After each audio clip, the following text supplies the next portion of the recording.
Olá, sejam todos bem-vindos à nossa última videoaula.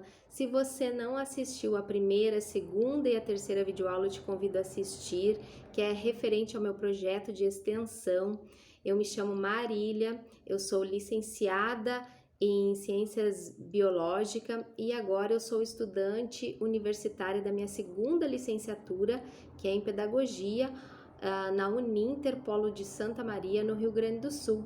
E eu estou aqui finalizando então meu projeto de extensão referente ao meu estágio supervisionado, né, da educação infantil, que tem como tema a importância do brincar e da afetividade na primeira infância.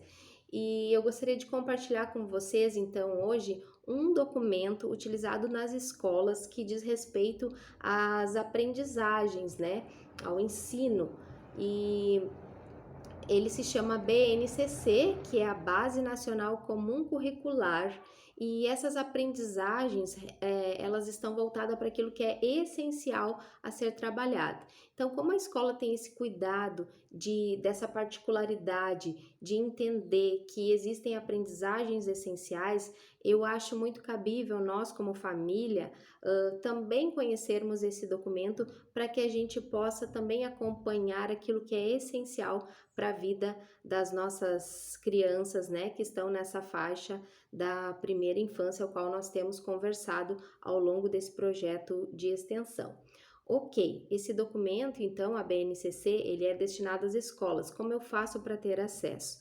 Uma maneira mais prática é você digitar no Google lá BNCC, Base Nacional Comum Curricular, e você vai abrir, né? Nós vamos conversar, você vai ver que ele é um documento que também é para não só para educação infantil, mas nós vamos estar conversando dentro do contexto da educação infantil, que tem esse cuidado de educar e de cuidar da criança, né, quando chega na escola, né?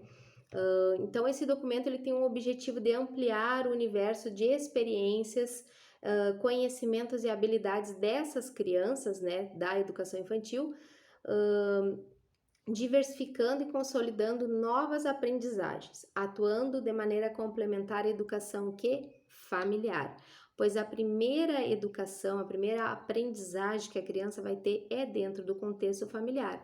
Então, né, a escola se preocupa em complementar essa educação. E nós, como família, também precisamos entender que a gente pode também observar como a escola trabalha, para que lá na nossa casa a gente também possa trabalhar com as nossas crianças, né? Então, eu tô aqui com o meu material de apoio, tá, gente? Como sempre, eu utilizo o material de apoio porque fica mais fácil para a gente ir conversando, para eu não esquecer de nada, né? Então, desse documento, nós vamos ver uma prévia dos direitos da aprendizagem e ensino, dos eixos estruturantes e dos campos de experiência dentro da educação infantil. Esses eixos estruturantes nós podemos chamar assim como se fossem ingredientes, que eles vão conectar as ações na educação infantil, que são o quê? Quais são essas ações, né? As interações e as brincadeiras. As interações são as trocas e as brincadeiras a gente já tem conversado sobre a importância dela, né? Nessa faixa etária da criança, né? Que é a primeira infância, que é do 0 aos 6 anos de idade, né? E então esses eixos estruturantes, eles servem para tornar possível os direitos que a criança possui. Dentro desse documento, né, da BNCC, ela tem 6 direitos e eu vou conversar com você sobre eles. O primeiro direito é de brincar. Então, veja como é importante para o desenvolvimento, para a aprendizagem de uma criança brincar.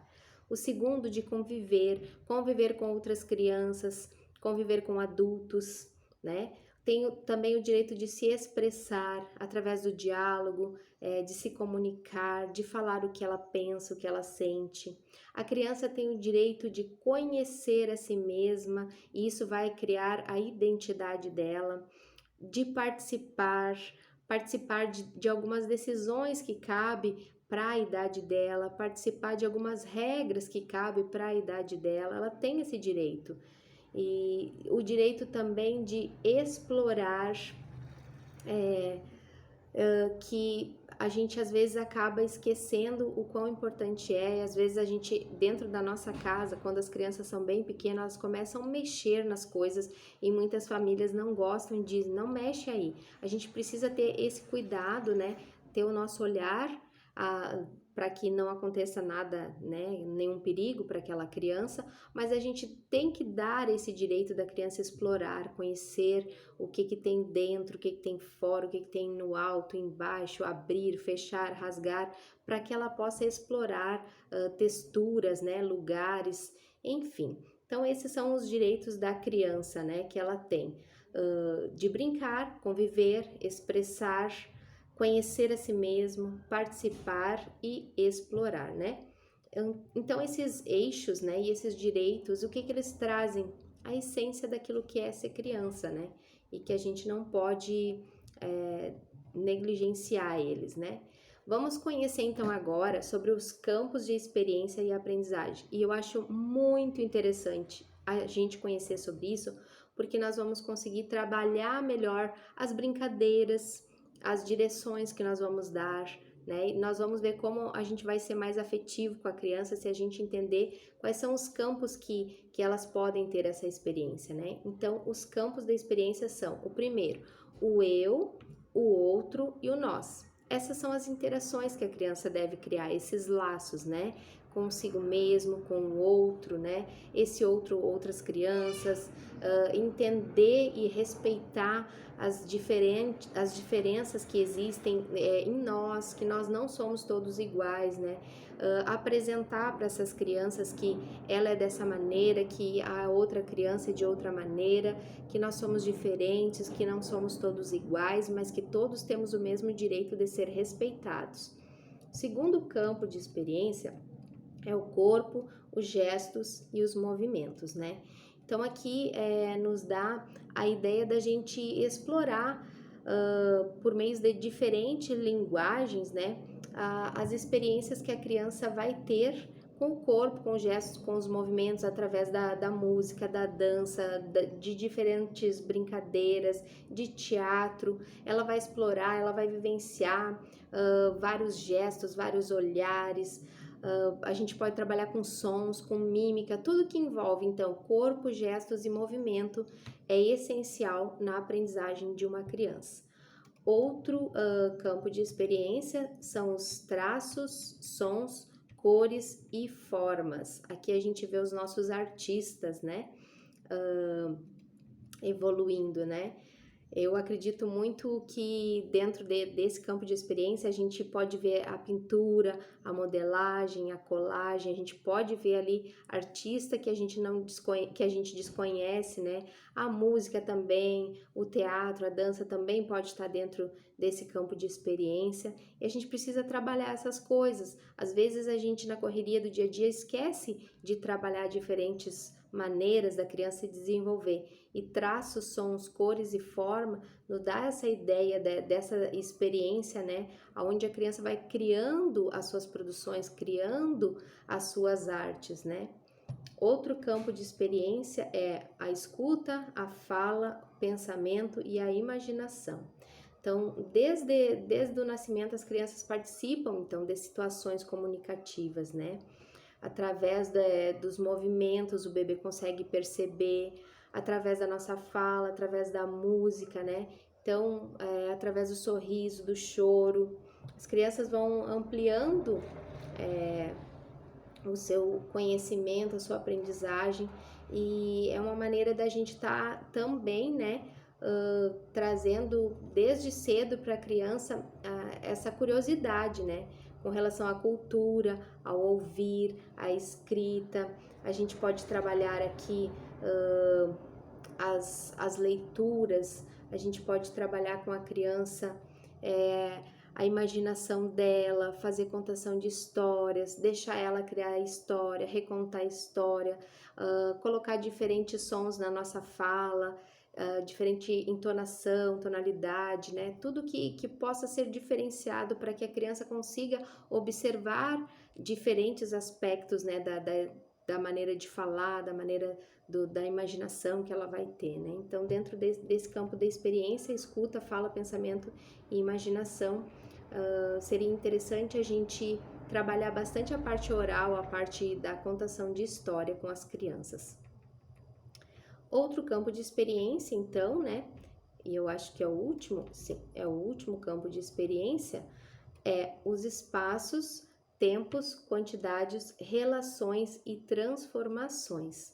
A gente precisa, então, direcionar as crianças em relação ao espaço, ao tempo, relações e transformações. A minha filha mesmo, ela fala muito assim, amanhã eu fiz tal coisa, mamãe. E a gente precisa estar situando ela no tempo, o que é o amanhã, o que é o passado, o que é o presente, o que é o futuro, né?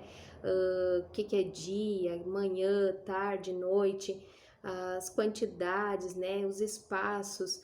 A gente precisa trabalhar muito isso com a criança, porque para nós já é um conceito resolvido, desenvolvido, mas as crianças não têm esse entendimento, né? Então fica aqui essas ideias, né, de que a BNCC nos traz para nos ajudar a como trabalhar. Eu só dei uma pincelada mesmo no documento, mas se você for ler, você vai ver que tem bastante dicas, bastante exemplos ali que ficam bem fáceis de você colocar no dia a dia, né? E você vai ver que você vai trabalhar essa importância do brincar e a importância da afetividade só observando esse documento. Você vai conseguir ter uma ideia bem melhor. Então, em relação ao nosso projeto de extensão, né, da importância do brincar e da afetividade na primeira infância, era isso que eu tinha para compartilhar com vocês. Espero que vocês tenham gostado. Espero verdadeiramente que nós, como adultos, todos nós, possamos repensar como nós estamos direcionando as nossas crianças na aprendizagem, né? Que seja uma aprendizagem saudável, rica para a fase dela e que nós lá na frente possamos colher os frutos daquilo que nós estamos plantando na vida desses pequenos que são tão importantes não só para o futuro, mas para hoje. Eles são importantes hoje sim. Um abraço, muito obrigada por você que me acompanhou até aqui e até mais.